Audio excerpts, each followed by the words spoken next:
오늘 은혜 받고 성취될 하나님의 말씀은 출애굽기 3장 1절에서 12절 말씀입니다. 출애굽기 3장 1절에 12절 말씀. 모세가 그의 장인 미디안 제사장 이드로의 양떼를 치더니 그 떼를 강야 서쪽으로 인도하여 하나님의 산 호렙에 이르매 여호와의 사자가 떨기나무 가운데서 나오는 불꽃 안에서 그에게 나타나시니라. 그가 보니 떨기나무에 불이 붙었으나 그 떨기나무가 사라지지 아니하는지라. 이에 모세가 이르되 내가 돌이켜 가서 이 큰 광경을 보리라.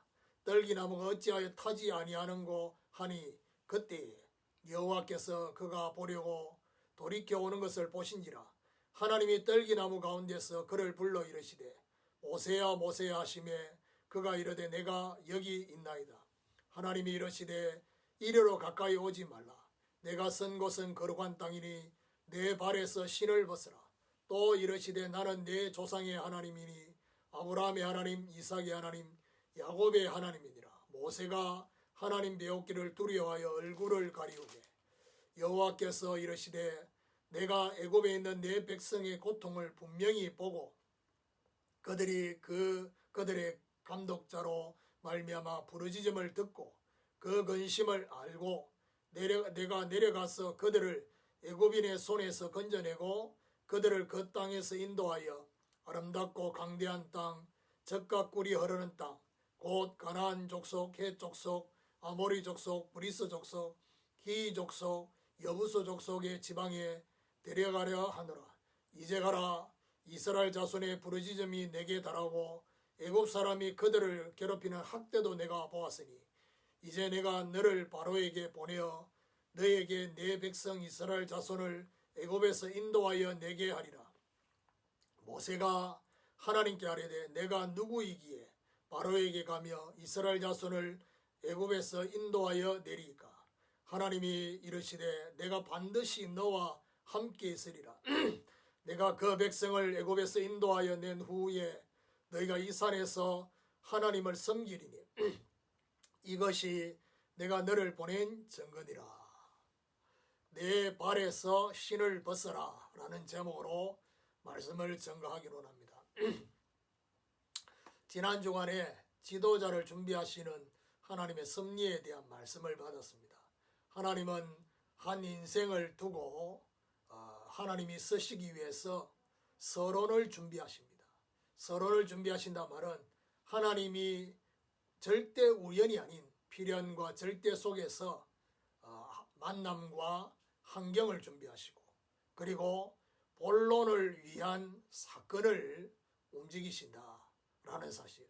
그래서 결국 본론에 영적 집중을 할 수 있는 말씀과 기도에 전무하는 그런 집중의 시간을 40년 동안 모세에게 허락하셨고 가정과 모든 것까지도 완벽하게 준비하고 지도자로 준비가 완료되고 난 이후에 하나님은 사명의 현장으로 움직이십니다. 현장의 상태를 알려주시면서 연약하고 부족하게 보이지만은 하나님이 모세를 쓰실 수밖에 없는 그 시간표를 알려주시는 것입니다. 오늘 출애굽기 3장 1절에는 모세의 소명에 대한 말씀을 하고 있습니다. 근데 그 소명의 시점이 오늘 1절에 보니까 모세가 그의 장인 미디안 제사장 이드로의 양떼를 치더니 그 떼를 강야 서쪽으로 인도하여 하나님의 산 호렙에 이르매 장인의 양을 치고 있을 때 하나님이 모세를 부르셨다. 이 말은 무슨 말이죠?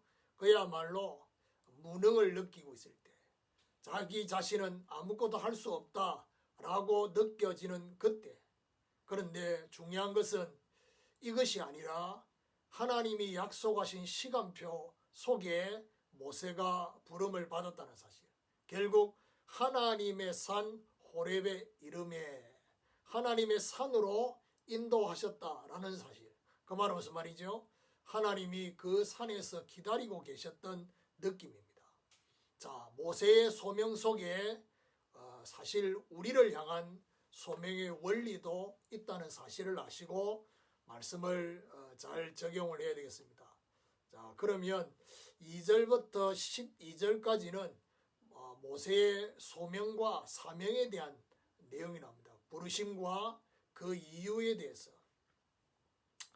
2절에 보니까 여호와의 사자가 떨기나무 가운데로부터 나오는 불꽃 안에서 그에게 나타나시니라. 그가 보니 떨기나무에 불이 붙었으나 그 떨기나무가 사라지지 않는다고 했습니다.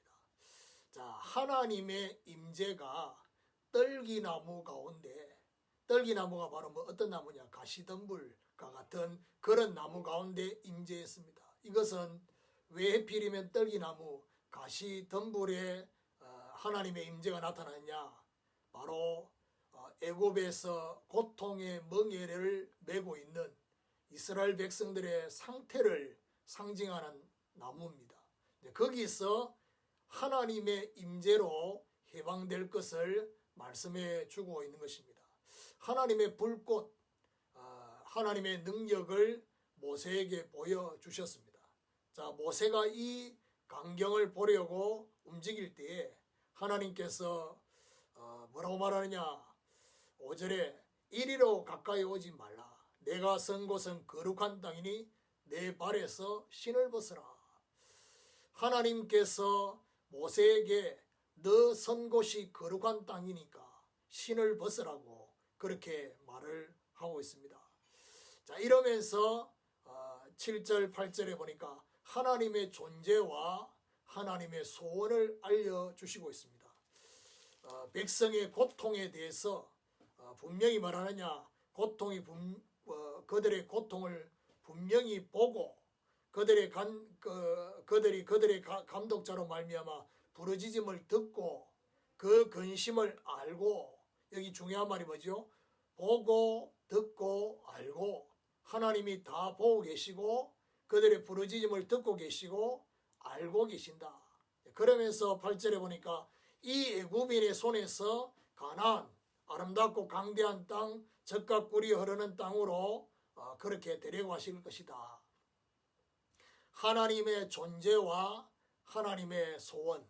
하나님의 존재는 6절에 보니까 아브라함의 하나님, 이삭의 하나님, 야곱의 하나님이라고 말씀을 하고 있습니다. 자, 이러면서 하나님의 방법 두 가지를 말씀합니다. 그게 바로 뭐냐? 이제 가라 9절에, 그리고 10절에 내가 너를 바로에게 보낼 것이다. 모세를 통해서, 하나님은 언제나 사람을 통해서 하나님이 하신다는 사실. 자, 이때 모세의 반응입니다.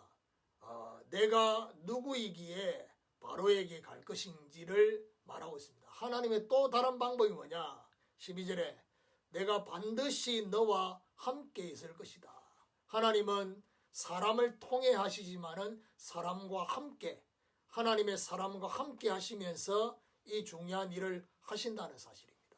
자, 13절부터 15절까지는 사명의 배경에 대해서 말씀을 하고 있습니다. 모세가 하나님께 아뢰되 내가 이스라엘 자손에게 가서 이르기를 너희의 조상의 하나님이 나를 너희에게 보내셨다 하면 그들이 내게 묻기를 그의 이름이 무엇이냐 하리니 내가 무엇이라고 그들에게 말하리까. 출애굽의 대상이었던 이스라엘 자손들에게 누가 보냈느냐, 그의 이름이 뭔지를 물으면 뭐라고 대답하겠습니까?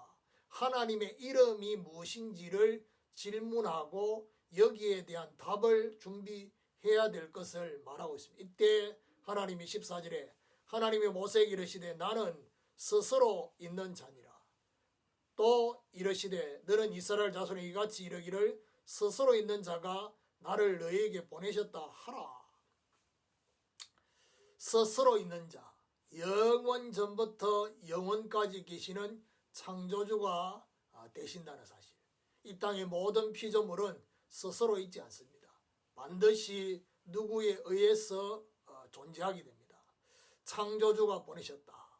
스스로 있는 자가 보내셨다고 하라고 말씀을 하면서 15절에 하나님이 또 모세에게 이르시되 너는 이스라엘 자손에게 이같이 이르기를 너희 조상의 하나님 여호와 곧 아브라함의 하나님, 이삭의 하나님, 야곱의 하나님께서 나를 너에게 보내셨다 하라.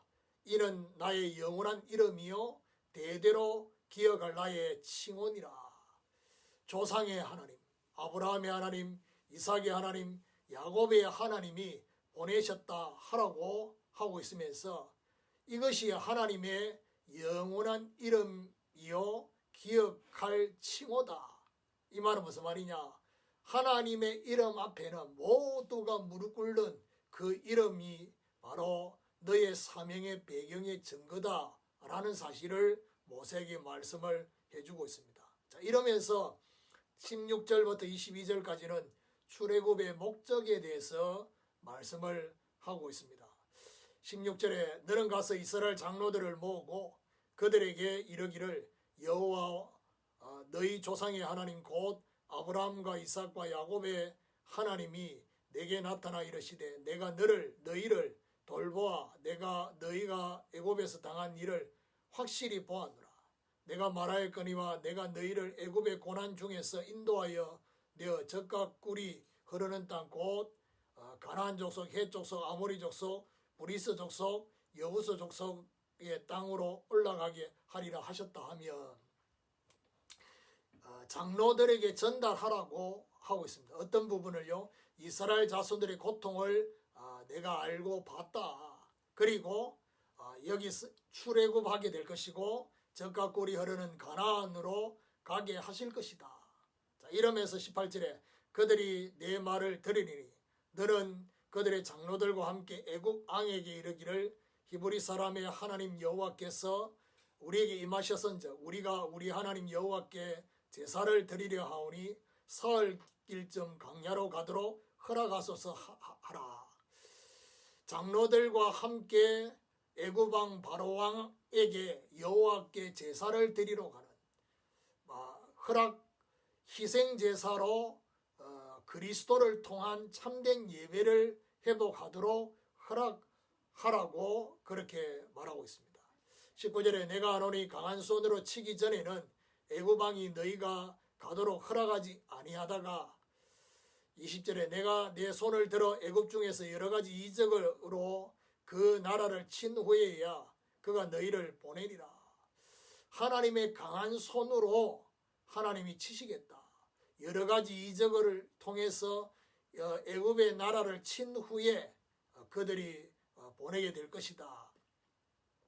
21절 22절에 보니까 내가 애굽 사람으로 이 백성에게 은혜를 입히게 할지라 너희가 나갈 때 빈손으로 가지 아니하리니 여인들은 모두 그 이웃 사람과 및 자기 집에 거류하는 여인에게 은폐물과 금폐물과 의복을 구하여 너희의 자녀를 꾸미라. 너희는 애굽 사람들의 물품을 취하리라. 출애굽할 때 빈손으로 나오지 않도록 하나님께서 은혜를 입혀 주신다. 은금폐물과 의복을 그리고 애굽의 물품을 취해서 그야말로 너희의 자녀를 꾸미라. 무슨 말입니까?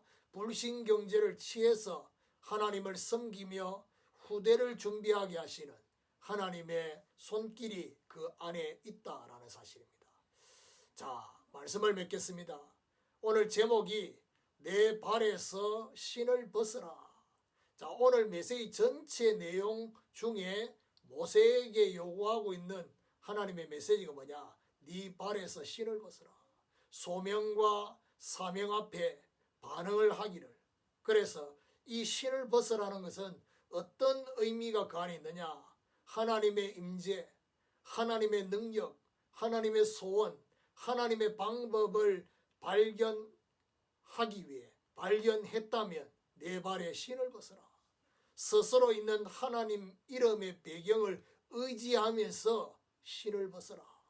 출애굽의 목적인 그리스도를 통한 참된 예배를 회복하기 위해서 신을 벗어라.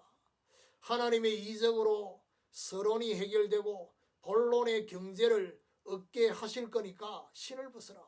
이 모든 것과 함께 종은 신발을 신지 않잖아요. 네 자신이 주인된 그 신, 경험의 신을 벗고 이제부터 새로운 인도를 받아라. 그러면서 뭐라고 합니까? 너의 선 곳은 거룩한 땅이니 내 발에서 신을 벗어라. 거룩한 땅이 되는. 저와 여러분이 분명히 하셔야 될 것은 특정 장소, 특정 지역만 거룩한 것이 아닙니다. 인도받는 곳부터 계속해서 거룩한 땅이 되어질 거라는, 그렇게 되기를 하나님이 원하시는 것입니다. 오늘 저와 여러분에게 주시는 소명, 사명, 내 발에서 신을 벗는 이 중요한 응답이 있기를 예수 그리스도 이름으로 축원합니다.